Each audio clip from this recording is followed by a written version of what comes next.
ही है, भगवान का प्राण प्रतिष्ठा होता है, लेकिन यज्ञ हवन पूजा मंत्र उच्चारण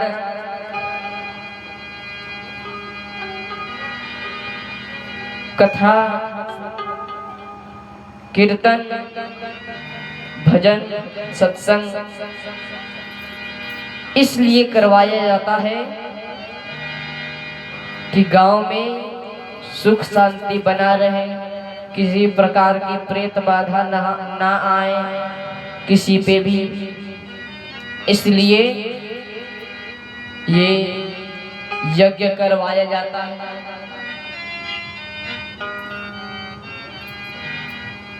तो आइए हम सब अब समय को देखते हुए अब कथा की ओर चलते हैं।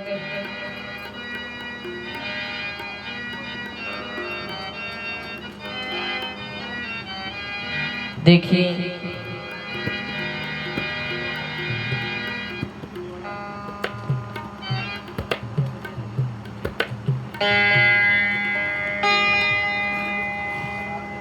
जब भगवान श्री कृष्ण का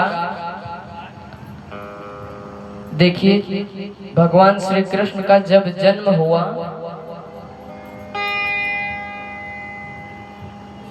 तब देखिए छठियारी जो होता है 6 दिन तक नंद महाराज के द्वार के आगे उत्सव होता रहा। किसी को कुछ नहीं पता चला कि 6 दिन कैसे बीत गया, किसी को कुछ नहीं पता चला कि 6 दिन कैसे बीत गया। और जब छठा दिन छठियारी का दिन आया था तब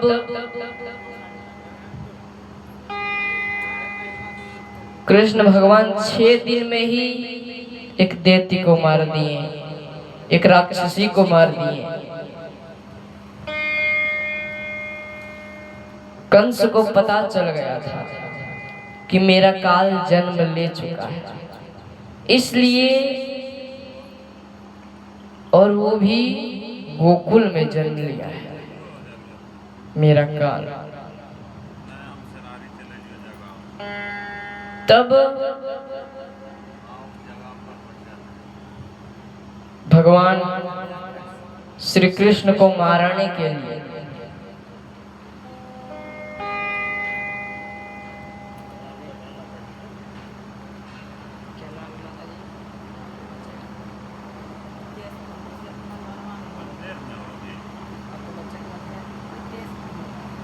और ये हमारे और यहाँ सिरारी का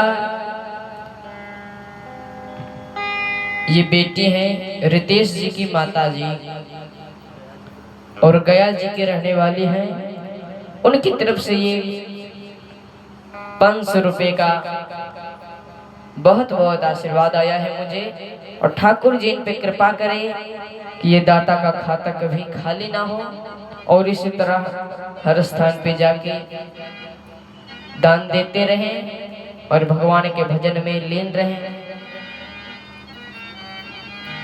तब देखिए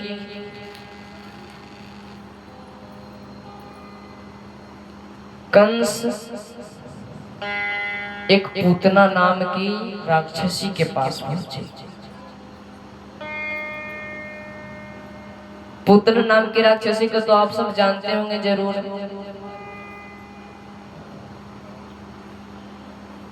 यहाँ पे भी होगा मूर्ति, यहाँ पे भी द्वार पे होगा मूर्ति। तब पूतना नाम की राक्षसी के पास कंस पहुंचे और कंस जब पहुंचे तब पूतना उन्हें प्रणाम की, बोली प्रणाम महाराज कंस, आप कहिए आप क्या कहना चाहते हैं, क्या काम हुआ जो आप मेरे पास पहुंचे। तब देखिए कंस कहते हैं कि तुम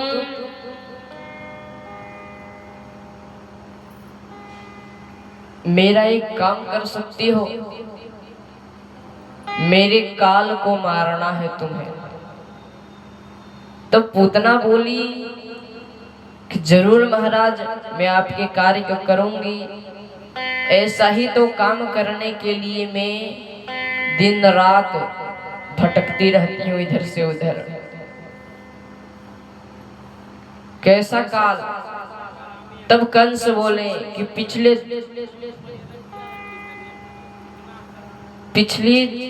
6 दिनों में जितने भी बालक जन्मे हैं उन सभी बालक को मार दिया जाए। देखिए कंस 6 दिन क्यों बोला? क्योंकि भगवान श्री कृष्ण का आज छठियारी था, तो 6 दिन में मनता है छठियारी। तब कंस सोचा कि अगर जो 6 दिन में रहेगा तो कोई दूसरा बालक भी रहेगा या मेरा काल भी रहेगा, तो उसमें मेरा काल भी मारा जाएगा। तब पूतना स्वीकार कर ली और पूतना सबसे पहले खोज के लिए निकली। खोज के लिए निकली कि कौन सा बालक है। तब पूतना जैसे ही गोकुल के द्वार पे पहुंचे तो वहां पे ढेर सारे गोप ग्वाले थे। तब वो सभी विचार कर रहे थे कि नंद महाराज का जो पुत्र है कृष्ण, वो कितना अद्भुत है।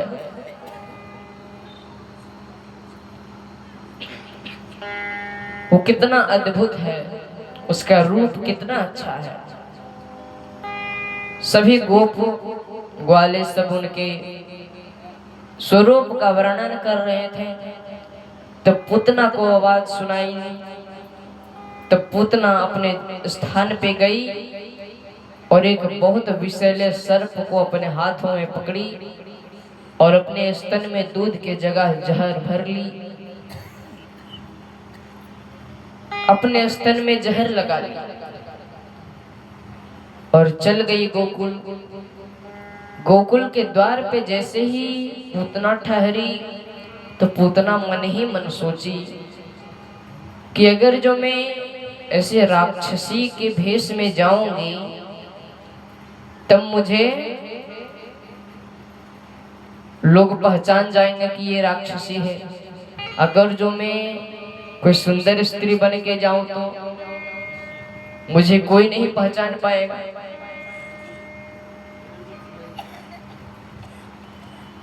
तब देखिए पूतना एक सुंदर से स्त्री का रूप धारण करती है और चल देती है। पूतना कहाँ चल देती है? भगवान श्री कृष्ण के पास। अपना स्वरूप बदल के भगवान श्री कृष्ण के पास चल दी।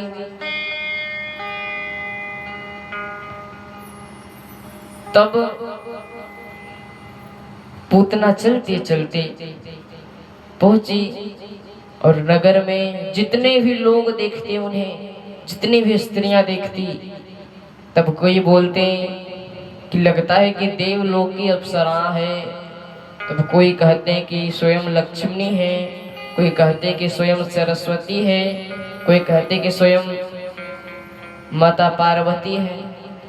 जितने भी वहां पे सखी थी सब अनेक प्रकार के अपने अपने मन से विचार के बोलती। और पूतना जो है वो भेष बदल के गई एक सखी के पास और बोली कि नंद महाराज का घर किधर है। तब वो सखी बोलती है कि आप इधर से चली जाइए, आपको वो सामने मिल जाएगा नंद महाराज का घर। ऐसा कहते वहां से पूतना गई और चलते चलते वो पहुंच गई कहां? पूतना कहाँ पहुंच गई चलते चलते? नंद महाराज के घर। पूतना नंद महाराज के घर पहुंची चलते चलते, और जैसे ही माता यशोदा देखी पूतना को, तो माता यशोदा को लगा कि ये कोई देवलोक की देवी है। तब माता यशोदा बोली कि हे माता, माता यशोदा बोली पूतना से कि हे माता, आप बताइए आप कहाँ से आए हैं? आप कहाँ से आए हैं? आप लगता है कि कोई देवलोक की अप्सरा है या कोई देवी है। तब वो बोलती है कि नहीं, मैं एक ऋषि की पत्नी हूँ। वही मुझे आपके लाल को आशीर्वाद देने के लिए भेजे हैं। मैं आपके लाल को आशीर्वाद दूंगी, और आशीर्वाद दूंगी, अपना दुग्ध पान कराऊंगी इसे, आपके पुत्र को। तब आपका पुत्र चिरंजीवी होगा, आपके पुत्र की लंबी आयु होगी, और आपका पुत्र बलिष्ठ व्यक्ति बन जाएगा। उस पे ढेर सारी शक्तियां आ जाएगी। उसकी किस्मत में जो भी अच्छा चीज नहीं लिखा होगा वो सुधर जाएगा। किस्मत भी इनका सुधर जाएगा, आपके पुत्र का, अगर जो आपका पुत्र मेरा दुग्ध पान करेगा। तब माता यशोदा बोली कि ठीक है देवी, आप जाइए। तब भगवान श्री कृष्ण के पास पहुंची कौन? भगवान श्री कृष्ण के पास कौन पहुंचे? पूतना। पूतना पहुंची, मतलब कि इतना भी नहीं याद रहता है ना। भगवान श्री कृष्ण के पास पूतना पहुंची, और पूतना को भगवान श्री कृष्ण देखते ही भगवान श्री कृष्ण हंस पड़े बहुत जोर से। तो कुछ देर के लिए तो पूतना का हाथ रुक गया भगवान श्री कृष्ण को मारने के लिए। कितना छोटा सा बालक है, कितना प्यारा है, कितना प्यारे से हंसा है, ऐसे में मार दूंगी। तब फिर उसका दिमाग खुला कि नहीं, मैं जो काम करने आई हूँ वही काम करके जाऊंगी। पूतना उस बालक को अपने गोद में, भगवान श्री कृष्ण को अपने गोद में ली, और गोद में लेते ही पूतना अपना दुग्ध पान कराने लगे। भगवान श्री कृष्ण पूतना का दुग्ध पान करने लगे, और धीरे धीरे पूतना का दुग्ध पान करते करते उनका प्राण भी पान करने लगे, प्राण भी लेने लगे अपने अंदर। और पूतना उससे पहले बोल रही थी कि जी भर के पियो मेरे लाल, अब तुम इसके बाद कभी भी जीवित नहीं होगी। तब कुछ देर बाद पूतना जोर जोर से चिल्लाने लगी, कोई मुझे बचाओ, कोई मुझे इस बालक से छुड़ाओ। भगवान श्री कृष्ण पूतना का सारा प्राण सोख लेते हैं, और पूतना, देखिए पूतना का कितना साहस है। वो अपने असली रूप में आके जितना दूर हो सका उतना दूर दौड़ी कि किसी भी तरह से ये बालक का अंश के पास पहुंच जाए। लेकिन भगवान का लीला अपरंपार है। पूतना का प्राण जब भगवान श्री कृष्ण सोख लिए, तब पूतना धड़ाम से नीचे गिर गई। पूतना जब नीचे गिरी, तब पूरा जो गोकुल है वो पूरा डगमगाने लगा। तब जैसे ही देखिए पूतना का अंत हुआ, पूतना का वध हुआ, तब देखिए भगवान श्री कृष्ण मन में क्या विचार करते हैं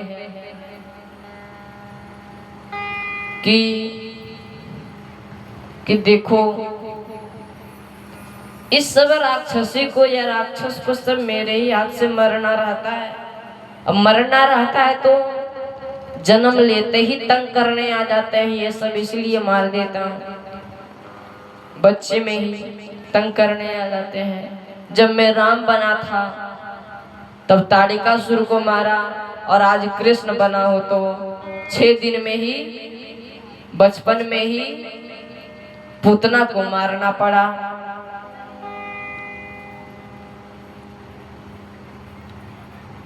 तब इसी प्रकार देखिए पूतना का बहुत बड़ा शरीर था, बहुत बड़ा शरीर था। अब लोग कहते हैं कि बहुत बड़ा शरीर था तो अगर जो बहुत दिन तक रखा होगा तो वह पूरा गंध देता होगा, देता है ना। कोई जीव जंतु मर जाता है घर में, या चूहा भी मर जाता है तो पूरा घर गंध देता है। तो लोग कहते हैं कि वो गोकुल पूरा गंध देता होगा बहुत दिन तक। ऐसा नहीं, वो वृंदावन है, वहां पे बहुत सारे वृक्ष, पूतना के गिरने से बहुत सारे वृक्ष टूट गए थे। उसी वृक्ष को पूतना के ऊपर रख के, पूतना के ऊपर सजा के रख के, और उसको जला दिए पूतना को वहीं पे। और देखिए पूतना जैसे ही जली, तब जलने के बाद धुआं जो होता है ना, पूतना के शरीर से एक अद्भुत सुगंध आती थी। दुर्गंध नहीं, सुगंध आ रहा था। बहुत अच्छी सुगंध आ रही थी। सभी लोग चकित हो गए कि ये तो दुष्ट प्रवृत्ति की ये स्त्री है और इसके शरीर से सुगंध है। तब देखिए उस स्त्री की जो पूतना थी उसके शरीर से सुगंध किस लिए निकल रहा था। अगर जो कैसा भी व्यक्ति हो, कितना भी गंदा व्यक्ति हो, अगर जो भगवान के शरण में चला गया तो वो दुर्गंध व्यक्ति भी सुगंध में बदल जाएगा। वो दुर्गंध व्यक्ति भी सुगंधित व्यक्ति में बदल जाएगा। अगर जो भगवान के शरण में चला गया।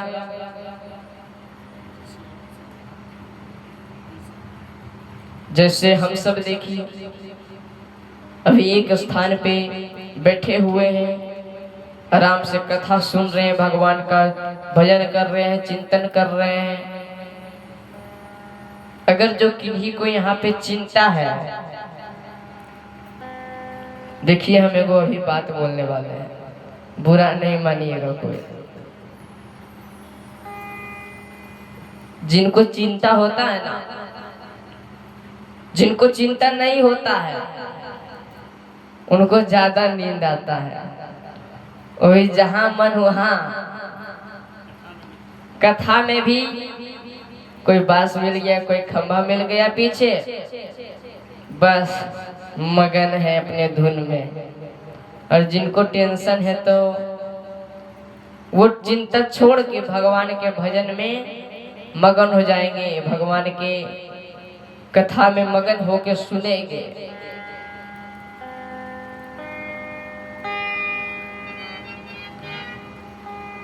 क्या हम सब पशु पक्षियों जैसे रहते हैं? सुतना, उठना, खाना,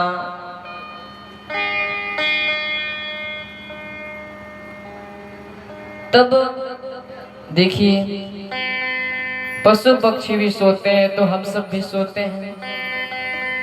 पशु पक्षी भी, उनको भी आराम करने का मन करता है, हमको भी तो आराम करने का मन करता है, तो उन सबको भी आराम करने का मन करता है।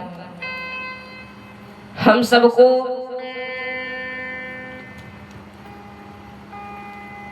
देखिए ये मनुष्य का शरीर है, 1-2 हजार नहीं, 1-2 लाख नहीं, 84 लाख योनि में भटक के हम सब आज इस मनुष्य का तन पाए हैं। इस मनुष्य का तन पाए हैं आज हम सब 84 लाख योनियों में भटक के। और फिर भी हम सबको देखिए कितना अच्छा मौका मिला है ये मनुष्य का शरीर पाके। ध्यान दीजिएगा, हम सबको कितना अच्छा मौका मिला है कि हम सब यहाँ कथा पंडाल के पास आके कथा सुन सकते हैं, किन्हीं से बातचीत कर सकते हैं, गा सकते हैं, ताली बजा सकते हैं, झूला भी झूल सकते हैं और गिद्दर के जैसा भूख भी सकते हैं हम सब।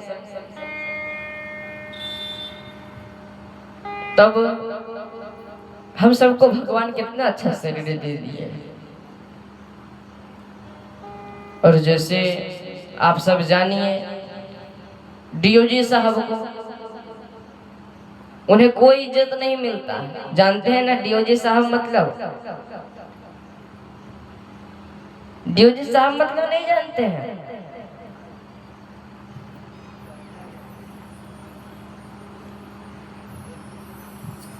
तब